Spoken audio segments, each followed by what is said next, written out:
अस्सलामुअलैकुम friends, welcome back to top smarties drama serial Muhafiz, जिसकी आने वाली एपिसोड में हम देखेंगे कि जब से पारस जवार के घर आई है, जवार की माँ भी बहुत खुश है।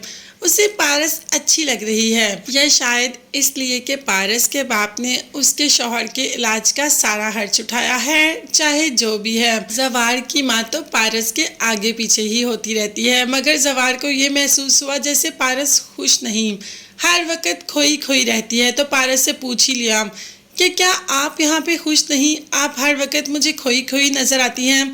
जिस पर पारस ने कहा कि नहीं, डैड की वजह से बहुत परेशान हूँ, पता नहीं सब कुछ वहाँ अकेले कैसे मैनेज कर रहे होंगे, बस उन्हें लेकर थोड़ा परेशान हो जाती हूँ। और वैसे भी यहाँ पर कोई काम करने को तो है नहीं, ना ही मेरे पास कोई एक्टिविटी है, तो बस सारा दिन बोर हो जाती हूँ। तो जवार ने कहा, आप बोर होती हैं तो आप अम्मी के साथ या बहन के साथ मदद करवा दिया करें, इस तरीके से आप बोर भी नहीं होंगी। मतलब घर के कामों भी नहीं, और बहुत से काम होते हैं।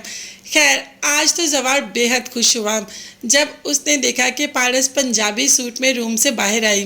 वो तो कभी सोच भी नहीं सकता था कि पारस वाकई ही परी लग रही है, लेकिन आहा, ये प्रिंसेस वहाब की नहीं, ये प्रिंसेस तो जवार की लग रही है। जवार पारस को देखता है तो देखता ही रहता है, अपनी आंख झपकना तो जैसे भूल ही जाता है। अब रेशम भी ये सब कुछ नोट कर रही होती है कि जवार पारस के बहुत आगे पीछे होता है, उसको बहुत अप्रिशिएट करता है। तो बस एकदम जवार से कोई बात करने ही लगती है कि पारस को देखकर खामोश हो जाती है। और वैसे भी सारे यहाँ पर पारस की आवभगत में ही लगे हैं। अब पारस जवार की आंखें देख लेती है कि वो किन आंखों से पारस को देख रहा है, और मुस्कुराकर वहाँ से चली जाती है। फिर हम देखेंगे कि वहाब फ़ोन कर देगा बहजाद को और उसे कहेगा कि बहजाद, मैंने ऐसा कुछ भी नहीं किया जो हुआ।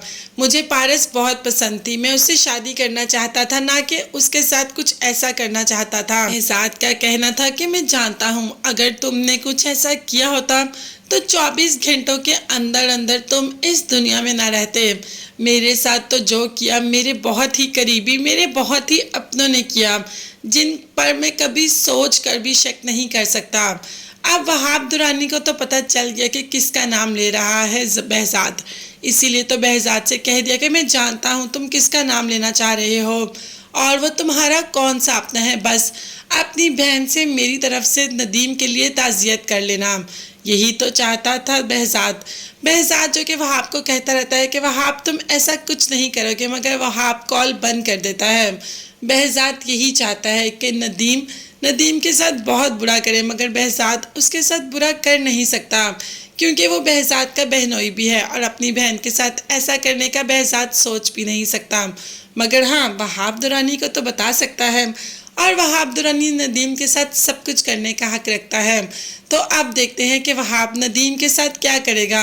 लगता है नदीम के दिन थोड़े ही रह गए, मगर आप तब तक के लिए चैनल को सब्सक्राइब कर लीजिएगा, बेल आइकॉन भी प्रेस करें ताकि हर वीडियो आप तक बआसानी पहुंच सके। अपना बहुत ज़्यादा ख्याल रखिएगा, और अपनी कीमती दुआ में मुझे और मेरी फैमिली को भी याद रखिएगा। नेक्स्ट वीडियोस तक के लिए अल्लाह हाफिज़, बाय बाय एंड टेक